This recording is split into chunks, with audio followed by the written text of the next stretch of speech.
Estamos de volta, meus consagrados, e hoje a gente vai falar um pouco sobre SESMIT, Serviços Especializados em Engenharia de Segurança e Medicina do Trabalho, certo? No vídeo anterior nós fizemos uma rápida definição do que era o SESMIT e a gente fez uma leve diferenciação entre o SESMIT e a CIPA. E agora nós vamos falar sobre ele em específico, que é o SESMIT.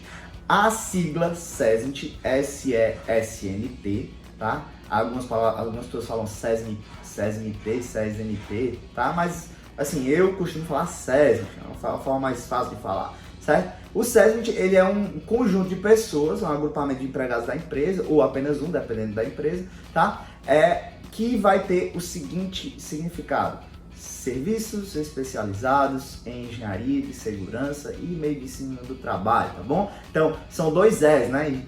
Especializados e engenharia, tá bom? Mas, na nossa sigla, nós vamos ter apenas um E, S-E-S-M-T, SESMIT, tá bom? O SESMIT, ele é regido normativamente pela norma regulamentadora número 4, tá certo? Essa norma vai trazer um texto, certo? E alguns quadros anexos a ela, tá bom? E esses quadros vão nos ajudar a fazer o dimensionamento do SESMIT por empresa e também nos darão as ideias de que tipo de empresa tem graus de risco de determinadas formas, mas a gente vai falar especificamente sobre isso, tá bom? A norma regulamentadora número 4 traz, além disso, né? O nome dela é esse, Serviço Especializado em Engenharia de Medicina, Engenharia de Segurança e Medicina do Trabalho, mas ela, além disso, traz o quê? A finalidade do SESMIT. E qual é a finalidade principal do SESMIT? A finalidade do SESMIT é promover a saúde e proteger a integridade do trabalhador no local de trabalho. Então, é a finalidade principal do SESMIT, é fazer essa proteção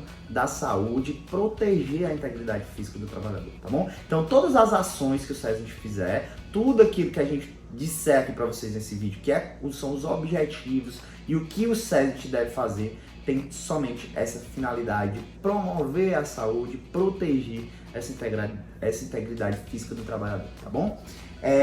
Aqui a gente vai falar para vocês como entender o SESMIT através da resposta de 4 perguntas, tá bom? Quais as empresas devem possuir SESMIT, né? Todas as empresas precisam, que tipo de empresa precisa possuir SESMIT, tá certo? Então vamos responder essa pergunta para vocês, tá bom? Na segunda pergunta nós vamos falar sobre o quê? Quais profissionais que compõem esse SESMIT, tá certo? Que tipo de profissional qual é a formação desse profissional, tá certo? E assim, e no terceiro momento, a gente vai responder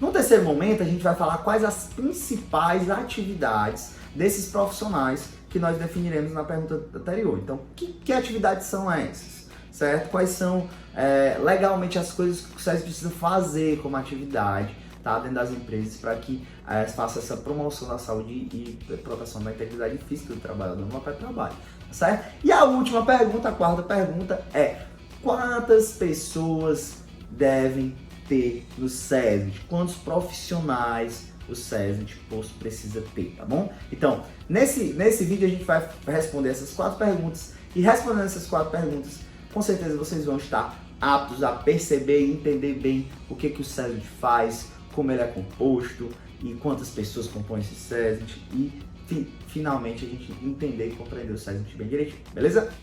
Primeira pergunta: quais empresas devem possuir SESMIT? Pessoal, todas as empresas. Basicamente a resposta é essa, tá bom? Que tipos de empresas? Empresas privadas, públicas, órgãos públicos da administração direta e indireta, você vai ter órgãos do poder, instituições do poder legislativo, desde que possuam empregados regidos pela consolidação das leis do trabalho, certo? Todas essas empresas manterão obrigatoriamente o SESMIT, tá bom? Então não tem esse negócio, mas minha empresa é pequena, não precisa de SESMIT.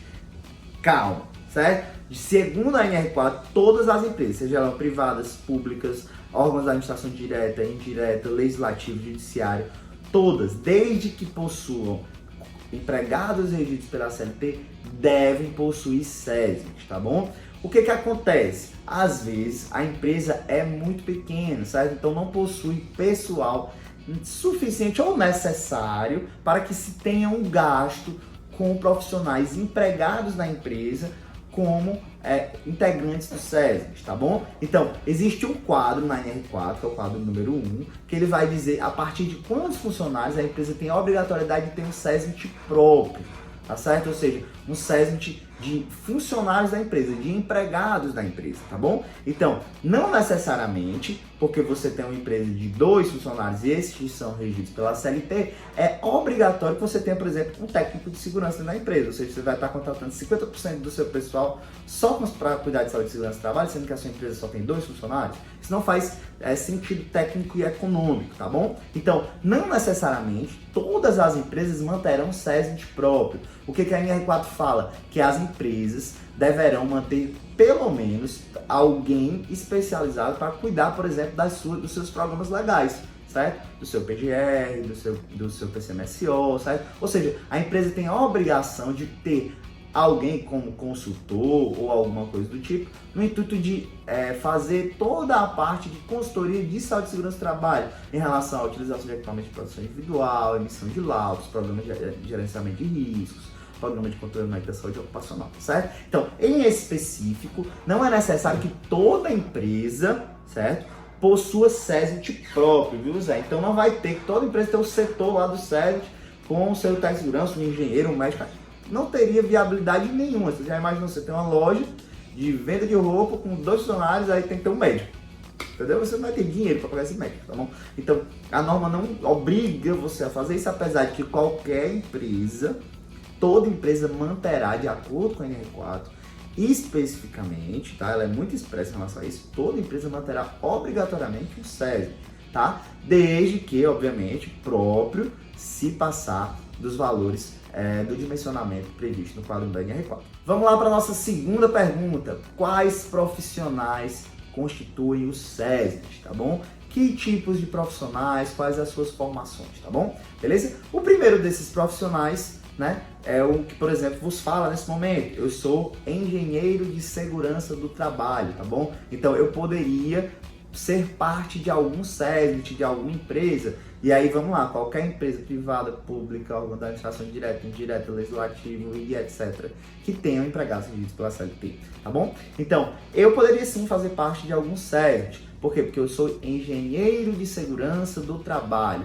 E professor, como é que você se torna engenheiro de segurança do trabalho? É o engenheiro ou arquiteto, certo? De acordo com a legislação própria da categoria, tá bom? É o engenheiro ou arquiteto que possui uma especialização, certo? Em nível lato sensu, tá bom? Que seja em engenharia de segurança do trabalho, tá certo? Então, no meu caso, eu sou engenheiro, tá? Com pós-graduação lato sensu, em uma especialização, no caso, em engenharia de segurança do trabalho. E, portanto, tenho a prerrogativa de ser um engenheiro de segurança do trabalho, tá bom? O outro profissional que é dessa área de segurança do trabalho em si, certo? Antes disso, vou diferenciar as áreas para a gente vocês entenderem as diferentes áreas que existem dentro do SESMIT, tá? Então, é engenharia de segurança e medicina do trabalho. Lembram? Serviços especializados em engenharia de segurança e medicina do trabalho, tá bom? Então, vamos dividir o SESMIT em 2 grupos, tá? Engenharia de segurança, medicina do trabalho, tá bom? Beleza? Então, um dos caras do grupo eu já falei, né? Que é o engenheiro de segurança do trabalho. Ele está aqui do lado de cá, da engenharia de segurança, tá bom? Medicina do trabalho eu vou já falar, tá? Então, o primeiro cara é o engenheiro de segurança do trabalho. Quem é o outro cara? São só 2 desse lado de cá. Técnico em segurança do trabalho, tá bom? Então, quem é esse cara? É um cara que tem formação em nível técnico, tá bom? Em nível técnico médio, nível médio, tá? Não é uma graduação. No caso do engenheiro, ele é graduado em engenharia com uma pós-graduação em engenharia de segurança do trabalho.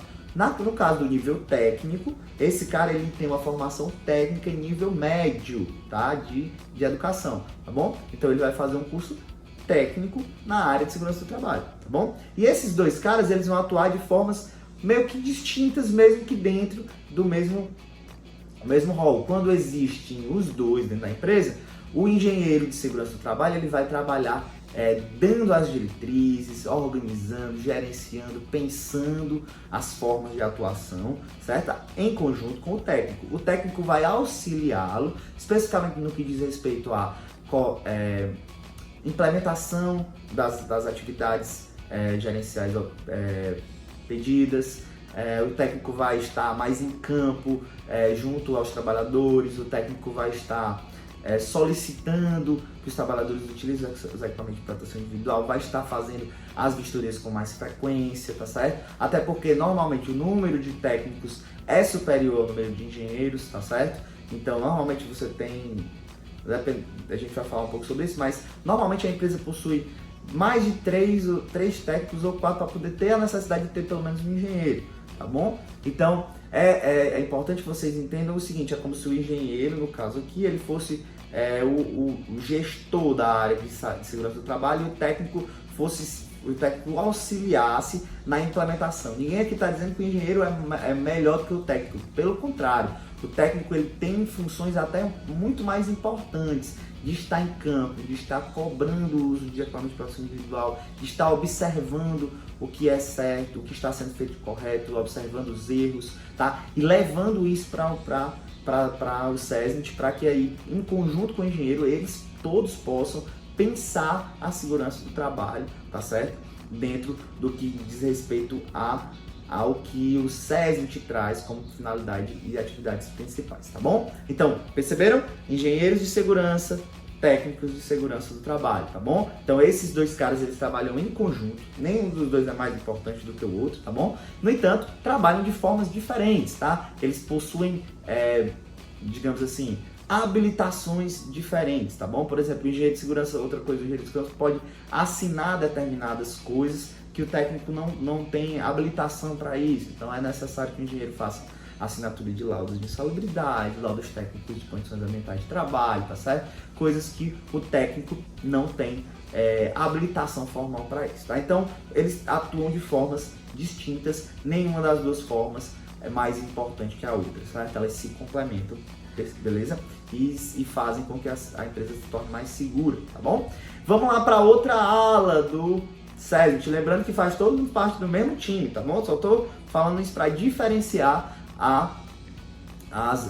os tipos de profissionais que atuam e constituem o SESMIT, tá bom? Então, quem é a outra parte do SESMIT? São médicos do trabalho, enfermeiros do trabalho e auxiliares de enfermagem do trabalho. Então, vamos lá cada um. O médico do trabalho, quem tem essa formação? Como o próprio nome já diz, essa formação é de alguém que tem graduação em medicina, tá? Somente medicina. Aqui, por exemplo, na engenharia, você pode ter engenharia ou arquitetura, certo? Qualquer engenharia ou arquitetura. E aqui, ó, medicina com especialização em medicina do trabalho, tá? Em específico também é importante que tenha a sua vinculação ao Conselho Regional de Medicina na área de medicina do trabalho, certo? Tem que ter um credenciamento, uma habilitação dada pelo CRM ou pela Associação Nacional de Médicos do Trabalho, tá bom? Então, esse profissional, ele tem que ter uma formação específica em medicina do trabalho para ser considerado médico do trabalho e compor o SESMIT, certo? Desde que, obviamente, hajam médicos do trabalho na região. A NR4 traz esse porém, né? Caso não haja na cidade médico do trabalho disponível, você pode fazer a contratação de um médico de outra área, tá bom? No entanto, tendo essa disponibilidade, é obrigatório que esse médico tenha essa formação em medicina do trabalho, tá bom? O outro cara é o enfermeiro do trabalho, ele vai atuar da mesma forma que o médico, ele tem que ter graduação em enfermagem com uma pós-graduação, uma especialização em medicina do trabalho, e ele vai atuar em conjunto com o médico para essa promoção da saúde, beleza? Então, enfermeiros do trabalho, médicos do trabalho. E em seguida nós temos os auxiliares de enfermagem do trabalho, que são pessoas que, do mesmo jeito que os técnicos de segurança do trabalho, eles possuem nível técnico médio, de educação média, tá bom? Nessa área de auxiliar de enfermagem do trabalho. Então esses três caras, eles atuam também de formas distintas, também cada um com a sua né, digamos assim, importância, tá bom? Cada um com sua importância, nenhum tem importância mais que o outro aqui, mas cada um atua da forma com que na qual é habilitado, tá certo? Então os médicos vão atuar na área de medicina em si, consultas e indicação de medicamentos, sendo os coordenadores dos programas legais da área de saúde, como por exemplo o PCMSO, né, Programa de Controle Médico da Saúde Ocupacional. Já os enfermeiros vão auxiliá-los nas atividades gerenciais, nas atividades de implementação das atividades de saúde do local. Os auxiliares de enfermagem, eles podem fazer um pré-atendimento nos locais que tem ambulatórios, onde haja um atendimento médico. Os médicos, por exemplo, irão fazer exames médicos ocupacionais, emissão de atestados de saúde, tá certo? Os enfermeiros auxiliando nessa triagem, auxiliando na produção dos programas legais, tá certo? Então, tem toda uma diferenciação dentro dessa ala da medicina do trabalho dentro do SESMIT, tá bom? Então, de novo, só para a gente recapitular, serviços especializados em engenharia de segurança e medicina do trabalho, engenheiro de segurança, técnico de segurança, auxiliar de enfermagem de trabalho, enfermeiro do trabalho, médico do trabalho, beleza? Então, esses 5 profissionais podem compor o SESMIT. Professor, todas as empresas que têm que ter SESMIT vão ter os 5 profissionais? Não, gente, a gente vai ver depois na parte de dimensionamento de SESMIT quantas pessoas devem construir o SESMIT. Então, por exemplo, as empresas que precisam ter menos funcionários no SESMIT teria que ter apenas um. Normalmente, o primeiro empregado a ser contratado no SESMIT é quem? O técnico em segurança do trabalho. Primeiro que eu digo assim, né? Caso a empresa só tenha um, normalmente esse um é o técnico em segurança do trabalho. Portanto, gente, a gente fecha então essa resposta dessa pergunta, né? Quais são os integrantes do SESMIT? No caso, desses 5 que nós acabamos de falar, certo? Qual a próxima pergunta que nós falamos que vamos responder? Quais as principais atividades do SESMIT, certo? SESMIT são serviços especializados. Então, essa primeira finalidade, essa primeira atividade, no caso, é justamente qual? Aplicar os conhecimentos de engenharia de segurança e medicina do trabalho ao ambiente de trabalho, certo? Então, a pessoa ela tem uma especialidade na área, certo? As pessoas, no caso, né? Esses 5 profissionais que eu acabei de comentar com vocês. Então, eles precisam, como primeira atividade, tá? É o que? Aplicar esses conhecimentos de engenharia de segurança e medicina do trabalho junto aos locais, certo? De que forma? Das mais diversas formas que vocês imaginarem. No caso da engenharia, por exemplo, você pode aplicar aos layouts, aos equipamentos de proteção coletiva individual, aplicar no que diz respeito a fazer levantamentos técnico-econômicos, certo? Se é possível você fazer uma substituição de uma máquina, um enclausuramento de uma máquina, levar uma máquina para um outro local porque está fazendo muito ruído, tentar demonstrar para o empregador a importância, certo, de promoção de um local de trabalho mais seguro, tá certo, no que diz respeito a evitar acidentes, evitar a ocorrência de doenças ocupacionais, tá certo, no intuito de fazer com que o empregador, despendendo dinheiro para tornar o ambiente mais seguro, ele economize, por exemplo, com o caso de acidentes, no caso de doenças ocupacionais, etc, certo? Isso é a função da parte de engenharia de segurança, por exemplo, tá certo? Do mesmo jeito da área de saúde, o médico do trabalho, o enfermeiro e o auxiliar também tem essa importante função de mostrar para o empregador a necessidade de se promover a saúde dentro do ambiente de trabalho, certo? Para quê? Para que ele possa, não tendo os seus trabalhadores doentes, por exemplo, ele diminua o absenteísmo, ele tenha mais produtividade no local de trabalho, certo? Então existe uma série de alternativas que existem dentro da medicina do trabalho, certo? Que podem ajudar na produtividade da empresa, tá bom? Assim como a engenharia de segurança do trabalho também. Então essas duas precisam atuar em conjunto no intuito de demonstrar para o empregador, muitas vezes, que essas duas áreas não estão ali só por obrigatoriedade normativa, por obrigatoriedade legal, mas porque são de extrema necessidade, não somente para que se evitem acidentes e doenças ocupacionais, mas que se torne para o empregador uma forma de aumentar a sua produtividade, diminuir a absenteísmo, diminuir a quantidade de pessoas doentes, aumentar a qualidade de vida do trabalho, aumentar a satisfação do trabalhador, porque isso gera lucro, né? Isso gera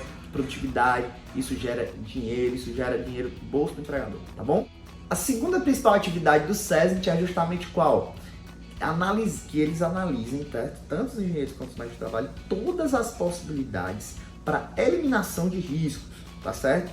Caso a eliminação ou diminuição, mitigação desses riscos, tá? Caso esses riscos permaneçam, né, persistam dentro dos locais de trabalho, que se seja eliminados todos os riscos, tá, gente? Que se seja prescritos aos trabalhadores os equipamentos de proteção individual. Então isso é tão importante, inclusive já comentei em outro vídeo, tá certo?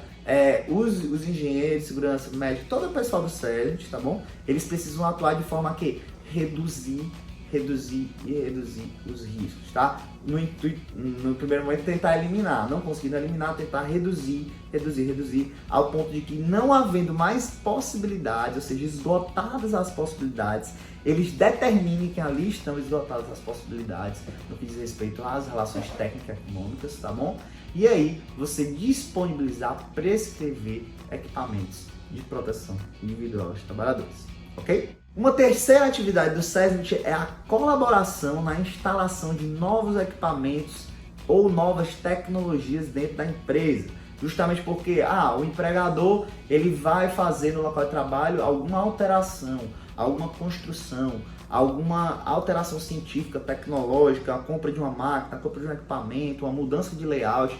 Tudo isso faz com que o SESNIT tenha a obrigação de entrar junto a essas novas instalações, novas tecnologias a serem implementadas na empresa, para que ele dê o seu pitaco, digamos assim, né? Ele tenha a oportunidade de acordo com seus conhecimentos técnicos, tentar demonstrar para o empregador a melhor forma na parte da saúde e segurança do trabalho, as melhores formas no que diz respeito à saúde e segurança do trabalho, para que seja realizada aquela alteração tecnológica ou aquela alteração física, de construção, de compra de equipamento e etc. Tá? Então, é muito importante que o SESNIT esteja inteirado das mudanças físicas, mudanças de equipamentos, mudanças de ordem tecnológica que estejam havendo dentro da empresa, justamente para que ele possa fazer esse link entre essa mudança e a possibilidade de você ter cada vez mais um ambiente mais saudável e mais seguro. Ok? Uma quarta e muito importante atividade do SESNIT é a responsabilização técnica pela orientação no que vem a estar disposto nas NRs aplicáveis às empresas onde aquele SESNIT esteja atuando, tá bom? Então é muito importante que o pessoal do SESNIT tenha noção e saiba que existe responsabilização técnica, viu, Zé? O que seria essa responsabilização técnica? A pessoa que está ali assinando, digamos assim, para aquela empresa, está empregada e responsável por seus do SESNIT, ele tem responsabilidade técnica. O que seria essa responsabilidade técnica?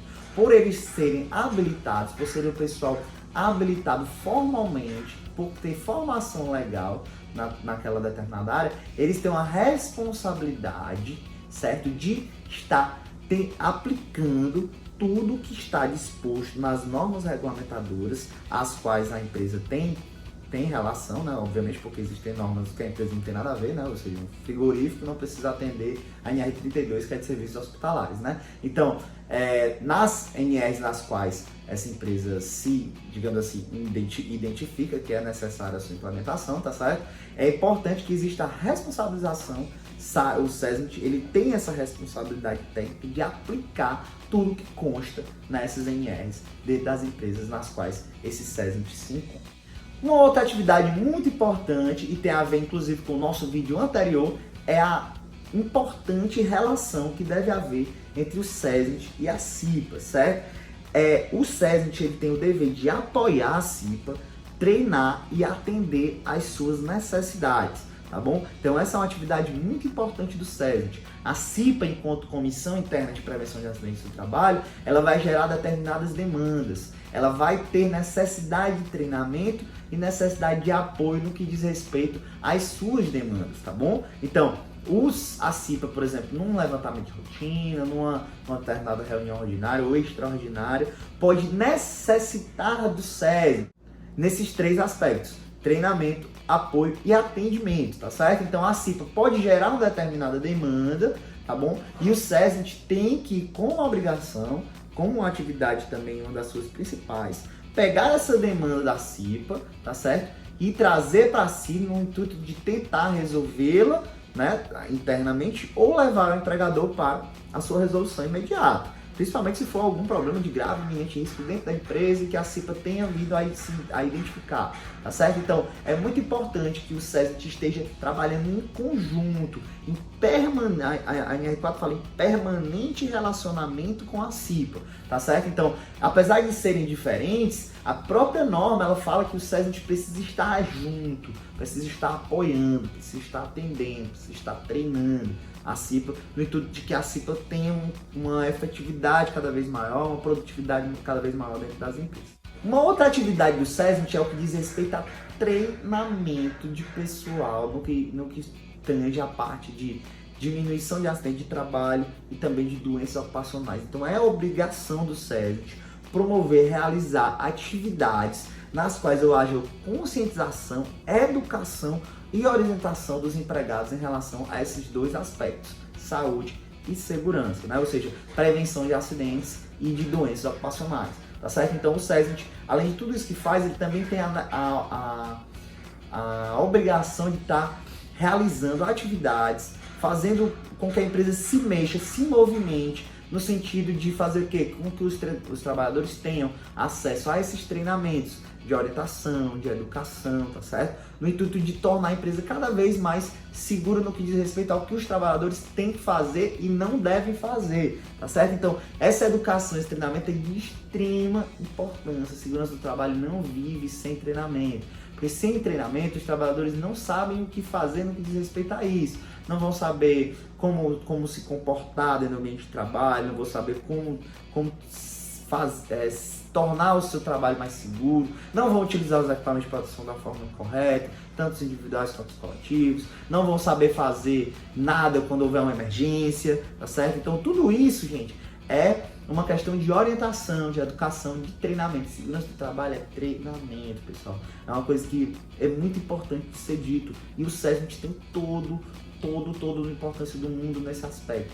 E treinar. Educar o trabalhador no intuito de mostrar para ele que as suas ações inseguras, os seus atos fora do padrão, certo? As suas atitudes fora do padrão, sair do padrão operacional da empresa, pode tornar o trabalho dele mais inseguro, tá certo? Pode tornar o trabalho dele mais passivo de que ele seja acometido, por exemplo, de uma doença ocupacional, tá certo? Então, o trabalho do SESNIT também passa por esse treinamento, passa por essa orientação, passa por colocar na cabeça do trabalhador a necessidade de que ele trabalhe sempre acima do padrão operacional ou minimamente nesse padrão, no intuito de fazer essa prevenção e estimular que haja cada vez mais saúde e mais segurança do trabalho dentro das empresas. Ainda nesse aspecto, também é a atividade do SESNIT esclarecer e conscientizar o trabalhador sobre as possibilidades de acidentes e doenças ocupacionais que possam vir a ocorrer dentro daquele ambiente de trabalho e naquela tipo de atividade, certo? Ou seja, estimulando-os a se prevenir cada vez mais, tá certo? Então isso também faz parte dessa questão do treinamento e orientação, no intuito de você chegar pro empregado e falar para ele, olha, pode acontecer isso com você se você não fizer isso aqui, se você não seguir esse procedimento operacional, você pode acontecer acometido de um acidente dessa forma ou uma doença desse tipo, tá certo? Então é muito importante dessa conscientização. A norma fala sobre conscientização dos empregados, certo? Acerca do que pode lhes ocorrer naquele tipo de atividade, certo? E naquele tipo de situação em relação à doença ou acidente. Também é a atividade do SESNIT o registro mensal de, por exemplo, acidentes do trabalho, doenças ocupacionais ou agentes insalubres, tá certo? Então o SESNIT ele precisa estar atento a esse registro, justamente para se ter uma ideia de o que pode estar acontecendo na empresa, tá? Então a empresa, por exemplo, não tinha registro nenhum de acidentes, aí do nada começa a haver registros de acidentes em determinados setores. Imagina empresas grandes, tá, pessoal? Tô falando de empresa pequena não, tô falando de empresa grande, tem vários setores, milhares de trabalhadores, então é muito importante para todo o SESNIT, mas mais especificamente para esses, certo? Que se tenha esse registro tanto de agentes insalubres, certo? Como registros de acidentes e de doenças ocupacionais que possam estar ocorrendo, viu, Zé? Porque para justamente fazer esse mapeamento do que possa estar acontecendo dentro da empresa, de o que foi mudado, que tipo de situação nova que pode estar ocorrendo. A nossa quarta pergunta é justamente qual? Quantos profissionais fazem parte do SESMIT, tá certo? Essa pergunta, ela é muito, digamos assim, não pragmática, porque ela tem a ver com quadros da NR4, tá certo? Tem a ver com o quadro 1 e o quadro 2, beleza? Esses dois quadros, eles vão se interrelacionar com as seguintes duas informações, tá certo? Eu preciso saber qual é o grau de risco da empresa, tá certo? E ao mesmo tempo eu preciso saber quantos funcionários essa empresa tem, viu, Zé? Então eu preciso ter uma ideia de quanto risco eu tenho, tá bom? E quantos funcionários eu tenho na empresa. Justamente por quê? Porque isso é diretamente proporcional à quantidade de empregados no SESMIT que eu preciso ter para aquela determinada empresa. Então vamos tentar raciocinar o porquê dessas duas informações. É muito importante que a gente entenda o porquê que essas duas informações são mais importantes do que outras. Certo? Para a gente dimensionar o SESMIT. A gente está falando aqui de dimensionamento, quantificação de pessoas que devem fazer parte do SESMIT para que esse SESMIT seja efetivo, tá bom? Legalmente e normativamente falando, tá bom? Então, o que nós vamos ter? Vamos pensar na primeira hipótese, né? Grau de risco. O que é o grau de risco de uma empresa, certo? Quanto mais riscos estiverem dentro de uma determinada empresa, maior será o seu grau de risco. E quem vai definir esse grau de risco é justamente o quadro da NR4, tá bom? Então, o quadro 2 da NR4, ele vai falar quais são os graus de risco para tudo quanto é tipo de empresa, tá bom? Todas as empresas do Brasil formalizadas com CNPJ, elas possuem um nomezinho chamado CNAE, Código Nacional de Atividade Econômica, tá bom? Então, todas as empresas possuem um CNAE principal, certo? Ou seja, é um códigozinho que vai dizer qual é a atividade econômica principal daquela empresa. Então, a partir desse CNAE, a NR4 traz qual é o grau de risco dessa empresa. Então, vamos dar dois exemplos para vocês entenderem. Vamos falar, uma atividade de escritório, certo? Uma empresa de administração de shopping. Uma empresa que administra shoppings, certo? Normalmente essa empresa, ela vai ter, como ela só administra, só gerencia, certo? Ela só vai ter funcionários trabalhando em mesinhas, escritório, computador, ar-condicionado e tal. Nenhum risco assim mais relevante, de ruído, calor, sei lá, inflamáveis, explosivos, sei lá o que, tá bom? Então, vamos comparar essa empresa, por exemplo, com uma empresa de exploração de petróleo. Um cara que trabalha, ou uma empresa que vai em Petrobras, certo? Que está lá em alto mar fazendo extração de petróleo offshore, ou então fazendo atividade de pesquisa offshore, ou em navios transitando com... ou em navios trazendo e indo com petróleo, etc. Enfim, você pode comparar o risco dessas duas atividades econômicas?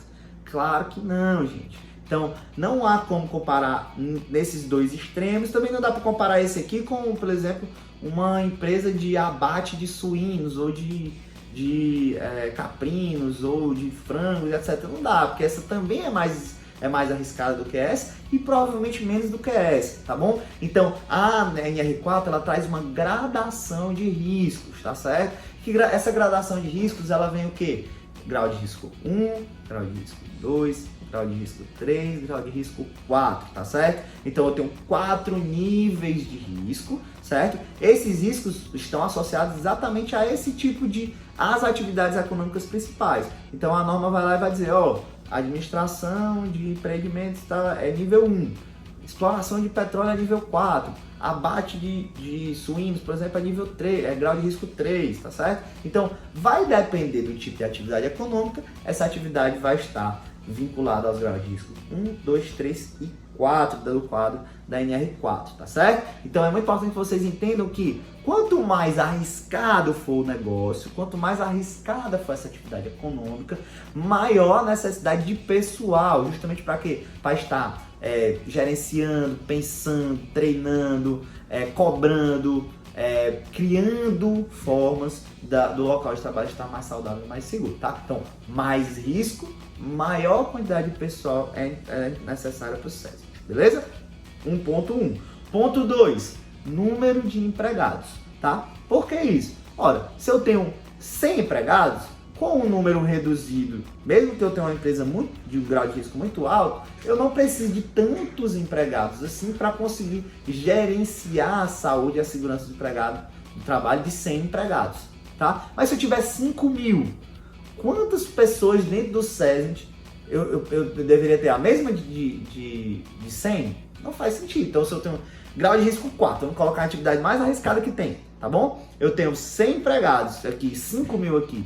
Qual vocês acham que deve possuir mais funcionários no SESI para que eles possam efetivamente produzir, fazer com que a saúde e segurança do trabalho aconteça? É óbvio que eu não posso ter somente a de 100, onde eu tenho 5.000, tá bom? Então, quanto mais empregados eu tiver dentro da empresa, mais empregados vão ser necessários para o SESI, a depender do grau de risco, se ele é 1, 2, 3 e 4, tá certo? Então, os quadros da NR4, eles vão fazer justamente esse link, tá certo? Entre o quê? A quantidade de funcionários e o grau de risco da empresa. Então, a depender disso, tá bom? Eu vou dimensionar o SESI, tá bom? Então, esse SESI, normalmente, ele vai ser feito um estudo dentro dos quadros da NR4, que eu vou disponibilizar esses quadros para vocês como material escrito anexo, tá certo? No Google Classroom. E aí vocês vão perceber esse quadro, por exemplo, ele vai dizer número de funcionários, grau de risco da empresa e qual empregado do SESI deve estar ali associado aí, tá bom? Então, não vou falar disso agora especificamente, não vou falar dos quadros em si, porque eu não tenho como mostrar para vocês agora. Mas eu posso, num outro momento, fazer um videozinho com imagens para vocês entenderem como é feito esse dimensionamento. Aqui eu só quero que vocês entendam como é pensado o dimensionamento, tá bom? Então, eu penso da seguinte forma: quanto mais arriscada for a empresa, quanto maior o número de empregados, mais empregados devem fazer parte do SESI, certo? E aí, a norma regulamentadora número 4 vai trazer a forma de dimensionar baseado nesses dois parâmetros, nesses dois aspectos, tá? Número de funcionários, grau de risco da empresa, beleza? Para finalizar, a gente precisa falar só mais uma coisinha para vocês, tá? Existem diferenças por exemplo, carga horária de trabalho dos integrantes do SESI, tá certo? Professor, como assim? Quer dizer então que um pessoal que trabalha numa determinada área do SESI vai trabalhar menos ou vai trabalhar mais? Não, é porque é o seguinte: no quadro de dimensionamento da NR4 existe a possibilidade de você contratar o engenheiro de segurança do trabalho, o médico do trabalho e o enfermeiro do trabalho, que são os três que possuem graduação e especialização nessas áreas, de forma parcial, certo? Então, existem empresas que não têm necessidade da contratação de um engenheiro full time, ou seja, um engenheiro empregado durante as 8 horas, nem mesmo um médico e nem mesmo um enfermeiro do trabalho, até porque isso tem um valor alto, né? Despesa econômica alta com aqueles profissionais, caso eles sejam full time, né? Então, o que você faz? A NR4 traz a possibilidade para alguns tipos de empresa, tá? Que é o asteriscozinho que vai aparecer no quadro. Quando eu explicar para vocês vão entender melhor, tá? Para que o engenheiro, o médico e o enfermeiro do trabalho trabalhem em regime de 3 ou 6 horas somente. Então, quando eu falar regime parcial de tempo do engenheiro é 3 horas, certo? O regime total é de 6 horas. No caso do médico é a mesma coisa, parcial de 3 horas, full time 6 horas, tá? Do mesmo jeito o enfermeiro do trabalho, parcial 3 horas, full time 6 horas. Percebe que o full time desses profissionais é de 6 horas, justamente porque para também tornar eles um profissional mais barato para as empresas, tá certo? Então, não se fala em trabalho de 8 horas para os integrantes do SESI que têm graduação, né? No caso, engenheiros, médicos e enfermeiros. No caso do técnico em segurança do trabalho e do auxiliar de enfermagem do trabalho, já se fala em somente trabalho full-time, certo? Ou seja, e é um full-time de 8 horas. E aqueles profissionais do SESNIT só vão fazer o trabalho de SESNIT. Eles não devem fazer outro tipo de trabalho, tá certo? Então, o técnico de segurança do trabalho, auxiliar de segurança, auxiliar de enfermagem do trabalho, eles devem trabalhar somente com saúde e segurança do trabalho. Do mesmo jeito também do médico, do enfermeiro e do engenheiro, tá bom? Mas, especificamente aí, eles vão passar as 8 horas, certo, de trabalho diárias, né, de acordo com o que é a jornada de trabalho da CLT, e eles vão passar essas 8 horas somente fazendo saúde e segurança do trabalho, tá certo? E é realmente um full time, saindo no começo do expediente e entrando no começo do expediente, saindo no outro começo do expediente. Já os outros 3 não, eles já vão ter a possibilidade de ter contratos de trabalho de 3 horas por dia a 6 horas por dia, certo? No que diz respeito à implementação, certo? Das suas atividades dentro da empresa. Beleza? Então, gente, essas são as principais informações que vocês vão ter sobre o SESNIT, tá bom? Depois eu vou dar um jeito de mostrar para vocês como é que a gente faz o dimensionamento com os quadros da NR4, tá bom? Eu não vou conseguir fazer isso agora porque eu estou aqui de cara limpa, não dá para mostrar para vocês nesse caso, tá bom? Mas eu posso fazer um outro vídeo e aí a gente mostra para vocês como faz esse dimensionamento do SESNIT de acordo com os quadros da NR4. Então, no outro vídeo nós vamos falar sobre a CIPA, Comissão Interna de Prevenção de Acidentes. Não saia daí, vai ser muito top. Valeu!